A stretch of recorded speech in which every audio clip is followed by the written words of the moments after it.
परमेश्वर गुरु साक्षात् परब्रह्म तस्मै श्री गुरुवे नमः। अखंड मंडलाकारं व्याप्येन चराचरं तत्पदं दर्शितं देवं तानमामि गुरुदेव।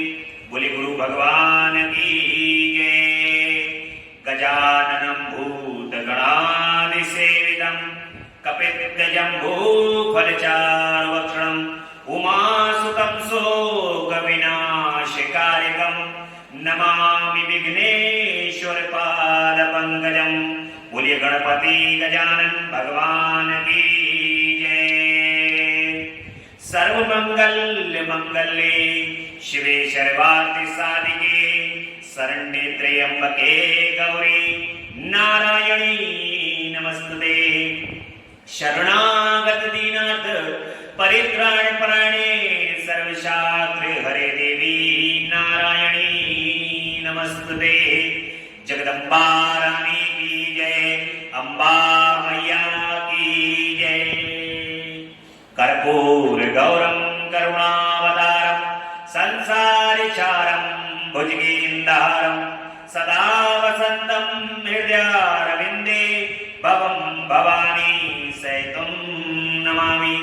नागेन्द्रहाराय त्रिलोचनाय भस्मांगराय महेश्वराय नित्याय शुद्धाय दिगंबराय तस्मै नागराय नमः शिवाय।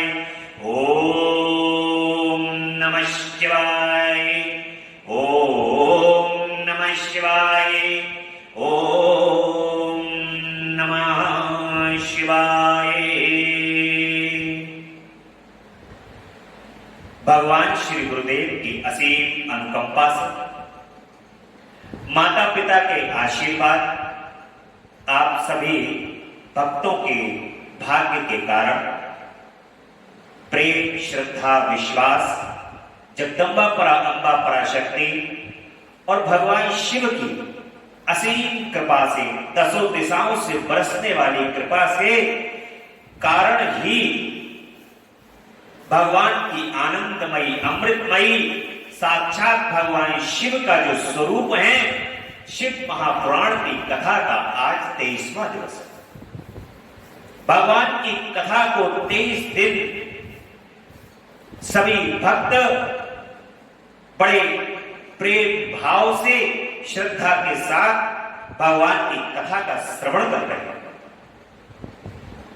क्योंकि इस कथा को सुनाने वाले भगवान शिव हैं और इस कथा को सुनने वाले भी भगवान शिव हैं। भगवान शिव और शिवा दोनों इस कथा को स्वयं सुना रहे हैं और दोनों ही स्वयं इस कथा को सुन रहे हैं। पूर्वोक्त में भी आपने शिव पुराण के माध्यम से सुना कि जब भगवान शिव ध्यान की मुद्रा से बाहर आते हैं तो उस समय पे भी क्या करते हैं? भगवान शिव जब ध्यान की मुद्रा से बाहर आते हैं तो जगदम्बा को कथा सुनाते हैं। उसके बाद तरह तरह की कथाएं जगदम्बा को सुनाते हैं। ये कथाएं ही वेद पुराण के माध्यम से आपके समक्ष भगवान शिव की ही वाणी के रूप में उत्तर। इस संसार के अंदर घटित होने वाली समस्त लीला भगवान शिव और जगदम्बा की ही लीला है और समस्त पुराणों में वेदों में जो भी लिखा है वो भगवान शिव की ही वाणी, भगवान शिव के मुख श्री मुख से निकले हुए ही शब्द है। इसलिए ये आनंदमयी कथा भगवान शिव जगदम्बा को सुनाते हैं और ये आनंद भगवान शिव ने हम सभी को इस भगवान शिव के पुराण के माध्यम से हम सभी को प्रदान किया है। जो मां को कथा सुना रहे हैं वो कथा आज हम लोगों को यहां पुराण के माध्यम से सुनने के लिए प्राप्त हो रही है। परम रसमयी, परम अमृतमयी, परम आनंदमयी एक कथा हम सभी के जीवन में परम आनंद और परम रस का प्रवाह कर रही है। भगवान की कथा मन का शुद्धिकरण करती है, हृदय को निर्मल करती है तथा भगवान के श्री चरण कमल से प्रीति और प्रेम की ओर अग्रसर करती है। ये भगवान की कथा का महत्व है, इसलिए वो साक्षात भगवान शिव का स्वरूप ही कही गई। सभी भक्त कुछ समय का, क्योंकि बड़े आधुनिक समय में सबसे पहले आदमी के पास अभाव होता है समय का।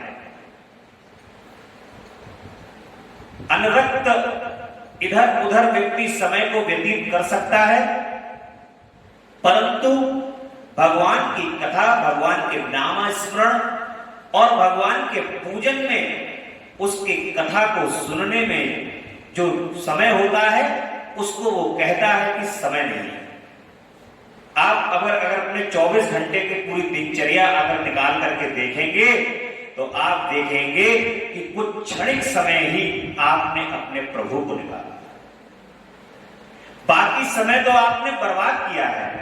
और यदि विशेष कार्य के लिए भी कोई व्यक्ति कितना भी व्यस्त है, 24 घंटे कोई काम करने की यदि बात करता है कि हम 24 घंटे कार्य करते हैं या 18 घंटे कार्य करते हैं, तो उन कार्यों में भी अगर उसका मूल समय अगर निकाला जाएगा तो उस मूल समय के अंदर 2 या 3 घंटे ही ऐसे होंगे जिन 2 या 3, 4 घंटों के अंदर उसने कार्य किया होगा। बाकी तो जितना भी समय है वो सारा समय व्यर्थ है। परंतु यदि धर्म का यदि कोई कार्य करता है, भगवान के श्री चरण कमल की जो याद करता है, मैं उनके प्रेमियों की बात नहीं कर रहा हूं, क्योंकि जो उनके प्रेमी हैं वो तो 24 घंटे उन्हीं में रमण करते हैं। प्रेमियों को कोई समय की आवश्यकता नहीं होती, उनके श्री चरण कमल के अंदर उनका मन 24 घंटे रमण करता है। परंतु मैं अन्यत्र लोगों की बात करता हूं जो ये कहते हैं कि समय नहीं। यदि आपको भगवान की कथा को सुनने का समय नहीं है, भगवान के लिए समय देने का समय नहीं है, तो भगवान आपको कभी खाली भी नहीं रखेंगे, हमेशा समय को भरा ही रखेंगे ताकि अन्यत्र तुम कहीं उनकी याद न करो। अपनी माया के अंदर इतना फंसा के रखेंगे कि तुम उनकी माया से कभी दूर नहीं जा पाओ। और उस माया से दूर तो तुम जब ही जा सकते हो जब तक तुम उनकी कथा का श्रवण नहीं करो। ये कथा उनकी माया का पर्दा हटा देती है और उनके श्री चरण कमल के दर्शन कराती है। 1 अगस्त से ये कथा सायंकाल को 7 बजे से प्रारंभ होगी और जो भक्त 37 सेंट्रल स्टेट कॉलोनी में सशरीर पधारना चाहते हो, वे इस कथा को 37 सेंट्रल स्टेट कॉलोनी में सशरीर श्रवण कर सकते हैं आकर के। वरना भगवान की कृपा से YouTube और WhatsApp एक ऐसा माध्यम है जो आप तक कथा लगातार पहुंच रही है। पूर्व की कथा में, कल की कथा में हमने रुद्र संहिता में सती खंड के अंतर्गत हम सुन रहे हैं कि दक्ष प्रजापति को ब्रह्मा जी ने भार सौंपा हुआ है और दक्ष प्रजापति जगदम्बा की तपस्या कर रहे हैं, घोर तपस्या कर रहे हैं और उन्होंने माता को प्रसन्न कर लिया है और माता को प्रसन्न कर करके माता से विनती कर रहे हैं कि जगदम्बा आप पुत्री के रूप में मेरे यहां पर जन्म ले लो। मां से कह रहे हैं कि मां आप पुत्री के रूप में मेरे यहां प्रकट हो जाओ। और अजन्मा जो है वो तपस्या से और भक्ति भाव से इतनी प्रसन्न है कि अजन्मा जो है वो आने को इस पृथ्वी पर, जिनका कोई स्वरूप नहीं है, रूप नहीं है, वो पर ब्रह्म स्वरूपा अब आने के लिए तैयार हो जाती है, स्वरूप धरने को तैयार हो जाती है और कहती है कि ठीक है दक्ष, मैं तुम्हारी जैसी इच्छा है मैं वैसा ही करूंगी और तुम्हारे यहां बड़ी शीघ्र ही आकर के पुत्री के रूप में जन्म लूंगी और घोर तपस्या करूंगी जिससे भगवान शिव प्रसन्न हो और मैं उनका वर्ण करूंगा। इस प्रकार से मां जो है वो आने के लिए दक्ष को वरदान दे देती हैं और दक्ष अपने महल में वापस चले जाते हैं। आज की कथा में ब्रह्मा जी की आज्ञा से दक्ष द्वारा सृष्टि का आरंभ किया जाता है। अपने पुरुष पुत्र हर्षर्वों और सब लाशवों को निवृत्ति मार्ग में भेजने के कारण दक्ष का नारद को शाप देना, यह आज की कथा में हम सुनेंगे। ब्रह्मा जी कहते हैं कि नारद, प्रजापति दक्ष अपने आश्रम पर जाकर मेरी आज्ञा पा हर्ष भरे मन से नाना प्रकार की मानसिक सृष्टि करने लगे। उस प्रजा सृष्टि को बढ़ती हुई न देख प्रजापति दक्ष ने अपने पिता ब्रह्मा से कहा कि दक्ष कहते हैं कि हे ब्रह्मा जी, तात प्रजानाथ, प्रजा बढ़ नहीं रही है। प्रभु, मैंने जितने जीवों की सृष्टि की थी वे सब उतने ही रह गए। सृष्टि का जब आरंभ हुआ, दक्ष को उसका भार संभालने के लिए दिया गया, तो दक्ष ने इस सृष्टि को बढ़ाने की कोशिश की, परंतु ये सृष्टि जो है वो दक्ष के लाख प्रयास करने के बाद जितने प्राणी उन्होंने बनाए उतने ही प्राणी वहां रहे। जैसे इस संसार के अंदर रूस एक ऐसा देश है, रशिया, जहां पर जनसंख्या बढ़ती नहीं, बड़ी मुश्किल से वहां पर जनसंख्या की वृद्धि होती है, जीव वहां वृद्धि नहीं करते। और ये एशियन कंट्रीज ऐसे हैं कि यहां पर जनसंख्या यूरोपियन से ज्यादा हो जाती है, परंतु रशिया के अंदर ऐसा है कि वहां पर कोई भी बालक पैदा होने पर सरकार वहां पर पुरस्कृत करती है। ऐसा रशिया एक ऐसा कंट्री है। और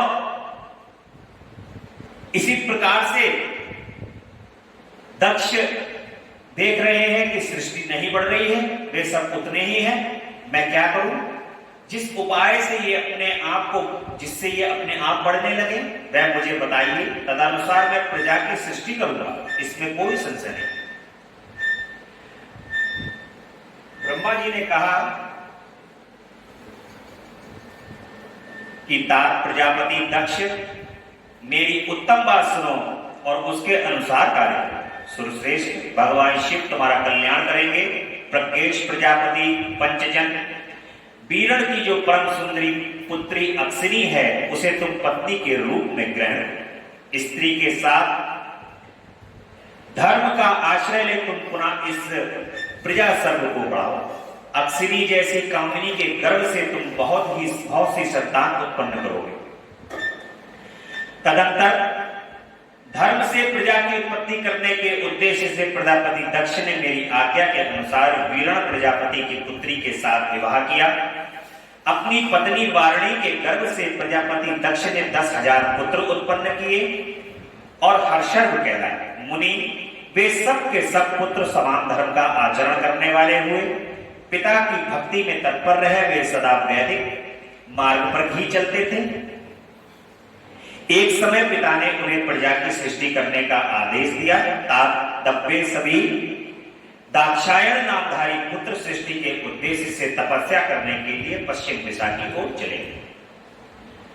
अब दक्ष ने बड़े धर्मज्ञ का होते हुए वारणी से विवाह किया। वारणी से जो पुत्र उत्पन्न हुए वे पुत्र बड़े ही धर्मज्ञ पैदा हुए, और धर्मज्ञ पैदा हुए तो उन्होंने कहा कि अब सृष्टि का संचालन करो। सृष्टि का संचालन तो जो धर्म के रास्ते पर, तपस्या के रास्ते पर चल दिया, तो सृष्टि का संचालन क्या होगा? वे सभी के सभी तपस्या करने के लिए पश्चिम दिशा की ओर चल दिए।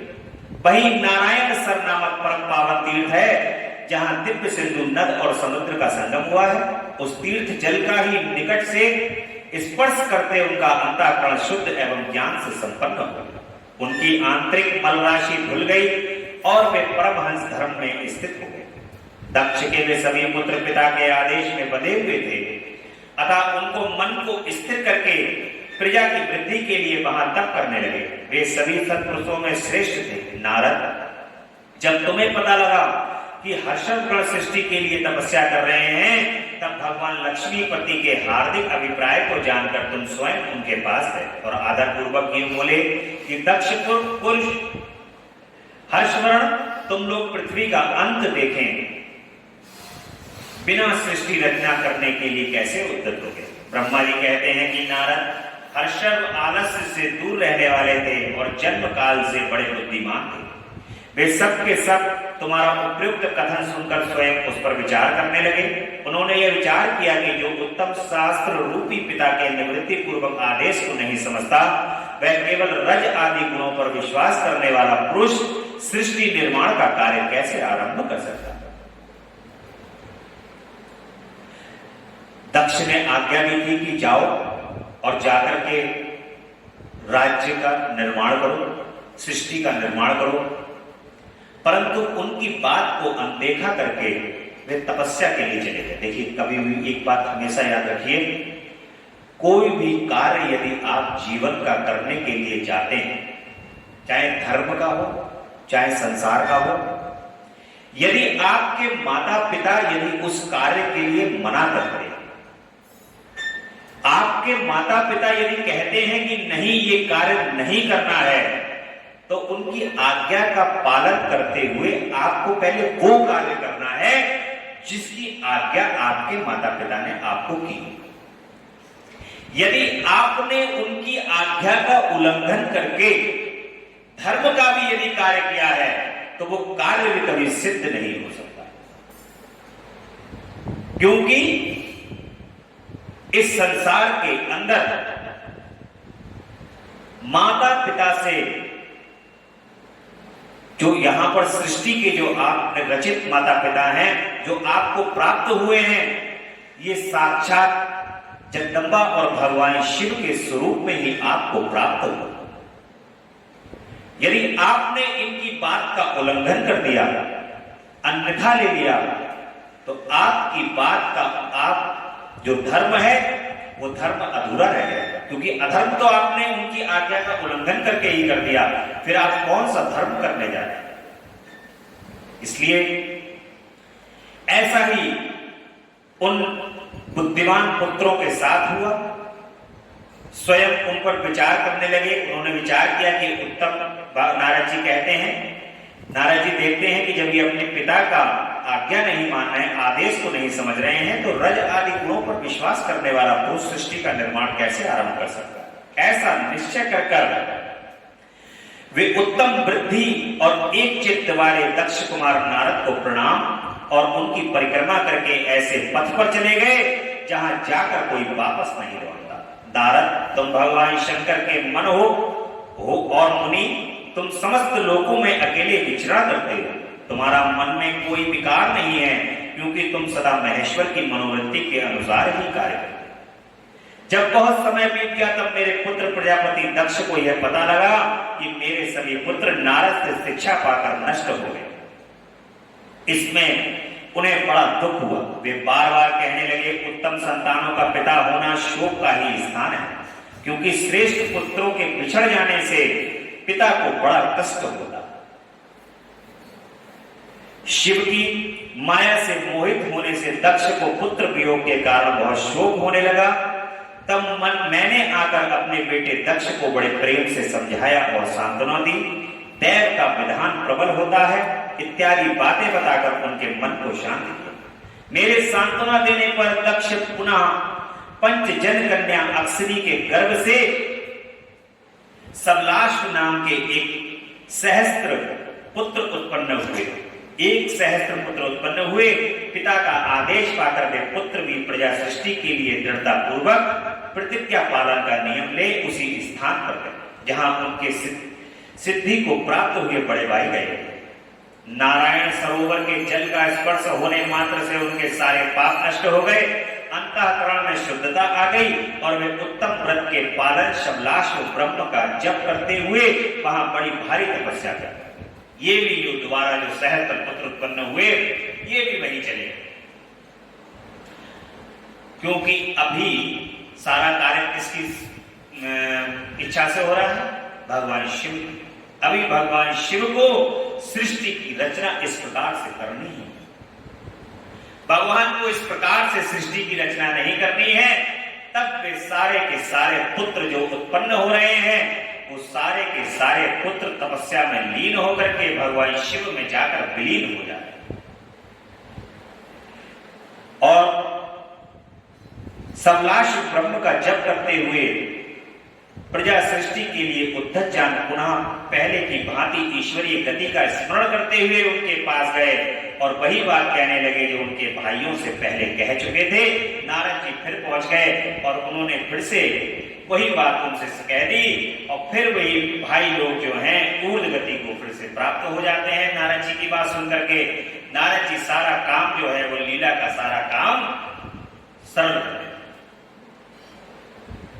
समझाने वाला व्यक्ति बहुत अच्छा होना चाहिए। मार्केटिंग का जो काम है वो खराब से खराब वस्तु भी बिक जाती है अगर मार्केटिंग किसी को बढ़िया आती है। तो नारद जी जो हैं जो समझाते हैं जाकर के व्यक्ति को, तो वो व्यक्ति तुरंत समझ में आ जाती है कि बात नारद जी की बिल्कुल सही है। बात में कोई वो कहते ही बिल्कुल सही बात है, ऐसा नहीं असत्य बोलते हो, क्योंकि सत्य नारायण के भगवान श्री सत्यनारायण के भक्त हैं तो झूठ वो बोलते नहीं। इसलिए जो है नारद जी जो भी बताते हैं वो बात सत्य होती है और उससे कल्याण भी होता है।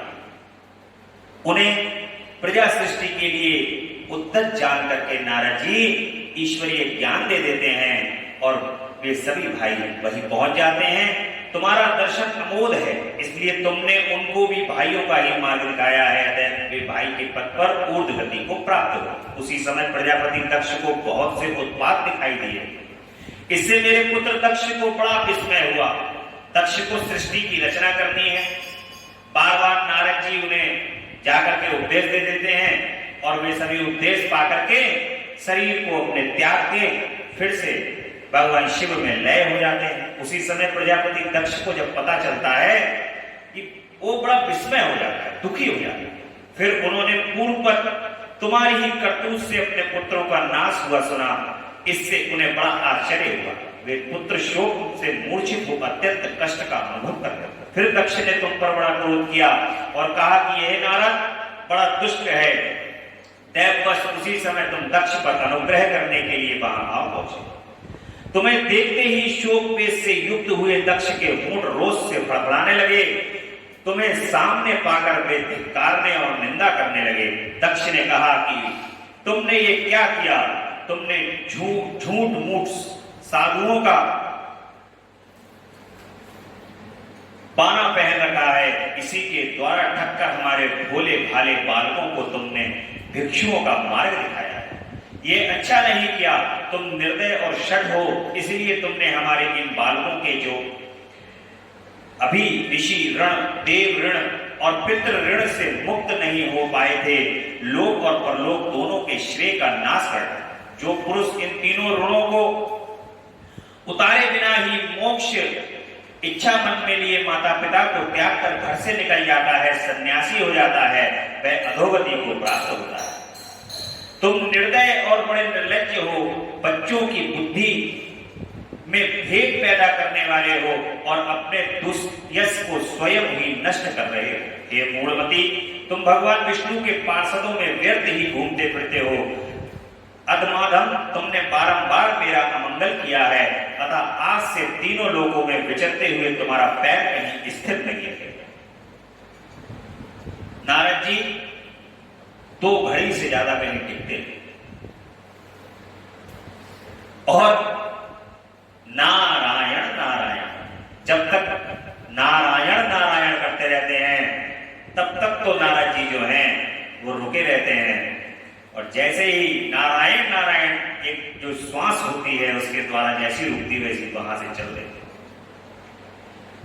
इसलिए देखिए नारद के जो अवतार हैं वो मनुष्यों के रूप में भी देखने को प्राप्त होते हैं इस संसार में। जैसे कोई व्यक्ति किसी व्यक्ति के बारे में कोई बात कहने जब आता है, बताने आता है ना, जब सूचना लेके, तो वो सूचना लेकर के बता के और तुरंत निकल लेता है। फिर बैठता नहीं है। नारद जी जैसा ही गुण होता है, जब तक वो अपनी बात पूरी बता नहीं देगा और आएगा बताने के लिए, आपको बताएगा, बताने के बाद आपके कानों में पूर्णतः रस घोल देगा और घोलने के बाद फिर निकलेगा। ऐसे ही नारद जी हैं, आते हैं, बात बताते हैं, बात लगता है सामने वाले को समझ में आ गई, काम हो गया, तभी चले। तो ऐसे ही दक्ष प्रजापति ने कही उनको श्राप है कि तुम तीनों लोकों में विचरते हुए तुम्हारा पैर कहीं स्थिर नहीं रहेगा अथवा कहीं भी तुम्हें ठहरने के लिए सुस्थिर ठौर ठिकाना नहीं मिलेगा। श्राप दे देते हैं नारद को। और नारद यद्यपि तुम साधु पुरुषों द्वारा सम्मानित हो, तथापि उस समय दक्ष ने शोकवश तुम्हें वैसा श्राप दे दिया। वे ईश्वर की इच्छा को नहीं समझ सके, शिव की माया से उन्हें अत्यंत मोहित कर दिया था। हे मुनि, तुमने उस श्राप को चुपचाप ग्रहण कर लिया और अपने चित्त में विकार नहीं आने दिया, यही ब्रह्म भाव। कोई अगर कितना भी आपसे खरी खोटी बुरी भांति बातें कहे, परंतु आप अपना हृदय जो है उसको शुद्ध रखें। किसी की बातों को सुनकर के कभी व्यक्ति को उत्तेजित नहीं होना चाहिए। यदि उत्तेजना से यदि आप भर जाते हैं और अपने मन को यदि आप जल्दी से फटाफट सामने वाले की बात को सुनकर के क्रोध भर लेते हैं, तो फिर आप अपना अमंगल ही कर सकते हैं, उससे आपका अमंगल होगा। परंतु किसी की बात को सुनकर के और उसको ग्रहण कर लेना और फिर बाद में समय आने पर उसका जवाब देना, स्वयं प्रकृति है ना जो उस चीज का जवाब देगी। हमें ऐसा भाव रखना चाहिए, ये ब्रह्म भाव कहते हैं, उसको ब्रह्म भाव कहते हैं। क्योंकि भगवान ने आपको एक मस्तिष्क दिया है, जो भी बात जा रही है वह रिकॉर्ड हो रही है और उस रिकॉर्डिंग से आपका कर्तव्य बनता है, उस रिकॉर्डिंग से आप उस बात को अपने हृदय में ले जाएं, हृदय से पूछे ये चीज ठीक है या नहीं। तो हृदय में बैठे हुए जो भगवान है आपको अच्छा, सही और गलत दोनों का जवाब देंगे। गलत का जवाब दें तो आप कभी मत करिए और सही का जवाब दें तो आप रोकिए। इसलिए अपने भाव को सदैव एक साथ रखना चाहिए, अपने भाव को स्थिर रखना चाहिए। भगवान की कृपा को यदि प्राप्त करना है, जो भगवान के भक्त होते हैं उनका भाव सदैव स्थिर रहे। ईश्वर कोटि के महत्व महात्मा पुरुष एवं स्वयं साप को मिटा देने में समर्थ होने पर भी उसे सह लेते हैं। कोई व्यक्ति जो बलवान होता है ना, उसको तुम कितनी भी गाली देते रहो, कुत्ता भी बोलते रहो, बट कभी भी वो व्यक्ति तुम्हें सामने पलट करके कुछ कहे, बलवान होगा। परंतु जो बल का कमजोर होगा ना, वो सदैव आपको डराएगा, धमकाएगा। क्यों? उसको पता है कि डराना धमकाने से ही हो सकता है काम चल जाए। परंतु वो नारद जी श्राप को मिटा सकते थे, उन्होंने श्राप को मिटाया नहीं, उसको चुपचाप सह लिया। दक्ष की 60 कन्याओं का विवाह दक्ष और वारिणी के यहां देवी शिवा का अवतार होता है। ब्रह्मा जी कहते हैं कि देवर्षि, इसी समय दक्ष के ये सब क्यों हो रहा है? जो उनके पुत्र हैं, क्यों नारद जी जाकर के उनको मार्ग के ऊपर स्थापित कर देते हैं और वे भगवान शिव के पास चले जाते हैं? क्योंकि जब तक जगदम्बा का अवतार नहीं होगा, तब तक इस सृष्टि की कहीं से कहीं तक संरचना नहीं होगी। सृष्टि की संरचना तो अभी मां नहीं आई है, इसलिए सृष्टि संरचित नहीं हो रही। ये सृष्टि इसीलिए रुकी हुई है कि जब तक भगवान शिव और माता का यहां पर मिलन नहीं कराया जाएगा, तब तक ये सृष्टि की संरचना कभी हो नहीं सकती। अपने जीवन में भी हर व्यक्ति को स्मरण रखना चाहिए, आप अपने जीवन में कोई भी शुभ कार्य करें, आप अपने जीवन के अंदर कोई भी मंगल कार्य करें, धर्म के कार्य करें, उस समय पर आप भगवान शिव और जगदम्बा का विशेष पूजन अवश्य करें। जो भगवान शिव और जगदम्बा का विशेष पूजन करता है, उसके उस कार्य के अंदर वृद्धि निश्चित है। क्योंकि जैसे जगदम्बा नहीं आई थी ना, तो सृष्टि की वृद्धि नहीं हो रही है। ऐसे ही जब तक आप अपने कार्य के अंदर शिव और शिवा को स्थापित नहीं करोगे, तब तक आपके कार्यों में वृद्धि नहीं हो सकती। क्योंकि वो आएंगे तो रचना सब रच देंगे। कोई ऐसी रचना नहीं होगी जिस रचना को भगवान शिव और माता जी मिलकर के ना रचना। इसलिए उनका स्मरण, उनकी स्थापना सदैव करना चाहिए। अपने कार्यों में उनकी रचना, उनकी जो सृष्टि की रचना है, इसके यदि ये आपके मन के अंदर धारणा है, श्रद्धा है, विश्वास है, तो मां का और भगवान शिव का पूजन अपने शुभ कार्यों को करने से पहले, वैसे तो प्रतिदिन व्यक्ति को उनका कार्य करना है भक्तों को, लेकिन विशेष पूजा के तौर पर धूमधाम से उनका पूजन वंदन करना चाहिए। देवऋषि इसी समय दक्ष के इस बर्ताव को जानकर मैं भी वहां आ पहुंचा और पूर्ववत उन्हें शांत करने के लिए सांत्वना देता। तुम्हारी प्रसन्नता को बढ़ाते हुए मैंने दक्ष के साथ तुम्हारा सुंदर स्नेहपूर्ण संबंध स्थापित कराया। ब्रह्मा जी आ गए और दक्ष से उन्होंने कहा कि ये सब भगवान शिव की लीला है, ये कहा। और नारद जी और उनके जो संबंध खराब हो गए थे, वो संबंध उन्होंने दोबारा पुनः स्थापित करा दिया।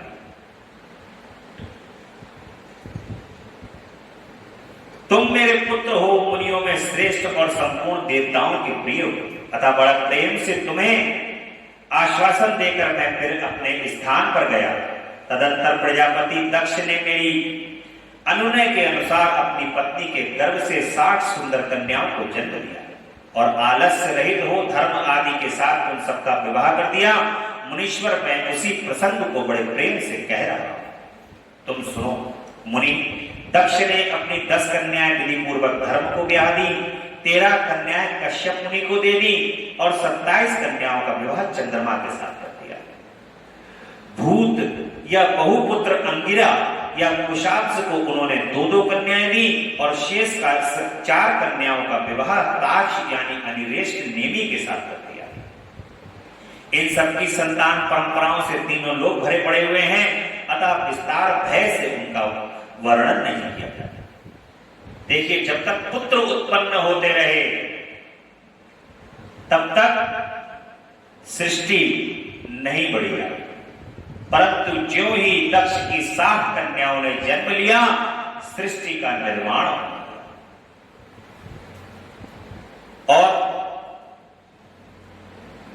अतः विस्तार भय से उनका वर्णन नहीं किया जा सकता। कुछ लोग शिवा या सती को दक्ष की ज्येष्ठ पुत्री बताते हैं, दूसरे लोग उन्हें मझली पुत्री कहते हैं तथा कुछ अन्य लोग सबसे छोटी पुत्री मानते हैं। कल्प भेद से ये तीनों मत ठीक हैं। पुत्र और पुत्रियों की उत्पत्ति के पश्चात पत्नी सहित प्रजापति दक्ष ने बड़े प्रेम से मन ही मन जगदम्बिका का ध्यान किया, साथ ही गदगद वाणी से प्रेम पूर्वक उनकी स्तुति की।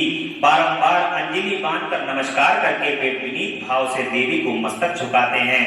इससे देवी शिवा संतुष्ट हुई और उन्होंने अपने प्रण की पूर्ति के लिए मन ही मन ये विचार किया कि अब मैं वाणी में के यहाँ अवतार लूं। भगवान का हमेशा अवतार होता है, जन्म नहीं, अवतरण। अवतरण का मतलब जैसे है वैसे साक्षात उतर आते हैं। भगवान कैसे हैं वैसे साक्षात उतर आते हैं, अवतरित हो जाते हैं। ऐसे ही मां अवतरित हो गई हैं, ऐसा विचार कर वे जगदम्बा दक्ष के हृदय में निवास करने लगी। मुनि श्रेष्ठ, उस समय दक्ष की बड़ी शोभा होने लगी, क्योंकि अब तो मां आ गई हैं, मां माया आ गई है, तो महामाया के आने से दक्ष की शोभा बढ़ गई। हरिद्वार में कंथल के अंदर दक्ष का महल है, दक्ष मंदिर है, और ये वही दक्ष मंदिर है जो यहां पर भगवान शिव के शिव पुराण के अंदर जहां पर जो जिक्र चल रहा है। बड़ी पवित्र जगह है दक्ष कंथल, जहां पर माता सती का निवास है, मैका है। फिर उत्तम मुहूर्त देखकर दक्ष ने अपनी पत्नी में प्रसन्नता पूर्वक गर्भाधान किया। तब दयालु शिवा दक्ष पत्नी के चित्त में निवास करने लगी। उनमें गर्भधारण के सभी चिन्ह प्रकट हो गए। तात उस अवस्था में वारणी की शोभा बढ़ गई और उसके चित्त में अधिक हर्ष छा गया। भगवती शिवा के निवास के प्रभाव से वारणी महामंगल रूपिणी हो गई। दक्ष ने अपने कुल संप्रदाय, वेद ज्ञान और हार्दिक उत्साह के अनुसार प्रसन्नता पूर्वक पुंसवन आदि संस्कार संबंधी श्रेष्ठ क्रियाएं संपन्न की। उन कर्मों के अनुष्ठान के समय महान उत्सव हुआ। प्रजापति ने ब्राह्मणों को उनकी इच्छा के अनुसार धन दिया। इस अवसर पर वारणी के गर्भ में देवी का निवास हुआ जानकर श्री विष्णु आदि सभी देवताओं को बड़ी प्रसन्नता हुई और उन सबने वहां आकर जगदम्बा का स्तंभन किया और समस्त लोगों का उपकार करने वाली देवी शिवा को बारंबार वे सब देवता प्रसन्न हो दक्ष प्रजापति तथा वारणी को भूरी भूरी प्रशंसा करके अपने स्थान को लौट गए। नारद जब 9 महीने बीत गए तब लौकिक गति का निर्वाह कराकर 10वें महीने के पूर्ण होने पर चंद्रमा आदि ग्रहों तथा ताराओं की अनुकूलता से युक्त सुखद मुहूर्त में देवी शिवा शीघ्र ही अपने माता के सामने प्रकट हो गई। अब गर्भधारण जो है वो तो संसार के हिसाब से हो रहा है, समय उतना ही लग रहा है, परंतु माता जो है वो वारणी के समक्ष प्रकट हो जाती हैं। उनके अवतार लेते ही प्रजापति दक्ष बहुत प्रसन्न हो जाते हैं और उन्हें उनके महान तेज से दैदिप्यमान देव उनके मन में यह विश्वास हो गया कि साक्षात वे शिवा देवी ही मेरी पुत्री के रूप में स्वयं प्रकट हो गई। दक्ष को आभास भी करा दिया कि मैं तुम्हारे यहां जन्म ले आ चुकी। बोल जगदम्बा रानी की जय। उस समय आकाश में फूलों की वर्षा होने लगी और मेघ जल बरसाने लगे। जल यदि बादल आकर के यदि मेघ बरसने लगे, भगवान का भी यदि आप स्मरण कर रहे हो और जल की वृष्टि होने लगे, जल बरसने लगे, बड़ा धीमा धीमा जल जो बरसने लगता है, आप समझ लीजिए कि भगवान प्रसन्न हो गए हैं और प्रसन्नता से मेघ बरसाने लगे। मुनीश्वर सती के जन्म लेते ही संपूर्ण दिशाओं में तत्काल शांति छा गई। देवता आकाश में खड़े हो मांगलिक बाजे बजाने लगे। अग्निशालाओं की बुझी हुई अग्नियां सहसा प्रज्वलित हो उठी और सब कुछ परम मंगलमय हो गया, क्योंकि प्रकृति जन्म ले चुकी, प्रकृति आ चुकी है, जगदम्बा आ चुकी है। अब तो कुछ कहीं कोई अमंगल होने वाला है ही नहीं, सब जगह मंगल गान होने लगे। प्रकृति फिर से अपनी अवस्था के अंदर वापस आने लगी। जो प्रकृति ढल चुकी थी, नदियां रुक चुकी थी, ये संसार जीर्ण शीर्ण हो चुका था, वो संसार जो है वो फिर से उत्पन्न होने लगा, फिर से उसके अंदर रस धारा बहने लगी है, क्योंकि अब मां आ गई। वारणी के गर्भ से साक्षात जगदम्बा को प्रकट हुआ देख दक्ष ने दोनों हाथ जोड़कर नमस्कार किया और बड़े भक्ति भाव से उनकी बड़ी स्तुति की। बुद्धिमान दक्ष की स्तुति करने पर जगत माता शिवा उस समय दक्ष के इस प्रकार बोली जिससे माता वारणी ना सुन सके। देवी कहती है कि प्रजापति, तुमने पहले पुत्री के रूप में मुझे प्राप्त करने के लिए मेरी आराधना की, तुम्हारा वह मनोरथ आज सिद्ध हो गया। अब तुम उस तपस्या के फल को ग्रहण करो। उस समय दक्ष ने ऐसा कहकर देवी ने अपनी माया से शिशु रूप धारण कर लिया और शैशव भाव प्रकट करती हुई वे वहीं रोने लगी। उस बालिका के रोदन सुनकर सभी स्त्रियां और दासियां बड़े वैराग्य से प्रसन्नता पूर्वक वहां पहुंची और बड़े वेग से वहां पहुंची हैं। अक्षिनी की पुत्री का अलौकिक रूप देखकर उन सभी स्त्रियों को बड़ा हर्ष हुआ। नगर के सब लोग उस समय जय जयकार करने लगे। गति और विद्या के वाद्यों के साथ बड़ा भारी उत्सव होने लगा। पुत्री का मनोहर मुख देख करके सबको बड़ी प्रसन्नता हुई। दक्ष ने वैदिक और कुलोचित आचार का विधि पूर्वक अनुष्ठान किया, ब्राह्मणों को दान दिया और दूसरों को भी धन बांटा। सब ओर यथोचित गान और नृत्य होने लगा। सब ओर यथोचित गान और नृत्य होने लगे। भांति भांति के मंगल कृत्यों के साथ बहुत से बाजे बजने लगे। अरे लाली आई है, लाली आई है, दक्ष घर लाली आई है, लाली आई है, लाली आई है, दक्ष घर लाली आई है। गाओ मंगल ढोल बजाओ, गाओ मंगल ढोल बजाओ, दक्ष घर लाली आई है, लाली आई है, दक्ष घर लाली आई है। इस प्रकार मंगल गान होने लगे।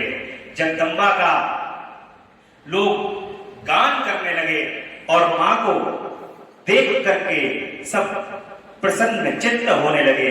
विधिवत अनुष्ठान होने लगे। सभी कृत्यों के साथ बहुत से बाजे बजने लगे। उस समय दक्ष ने समस्त सद्गुणों की सत्ता में प्रशंसित होने वाली अपनी उस पुत्री का नाम प्रसन्नता पूर्वक उमा रखा।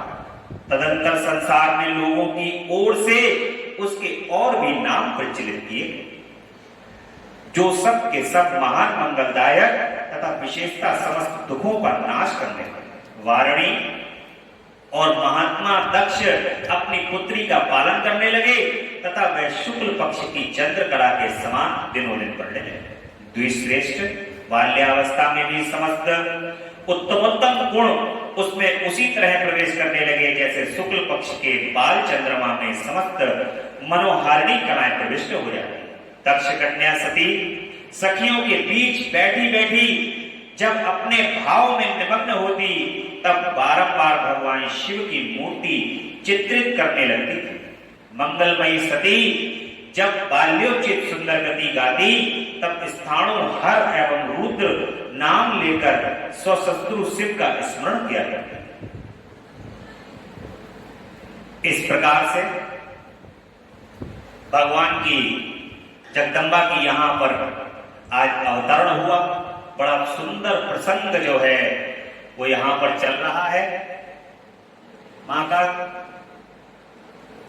कल की कथा में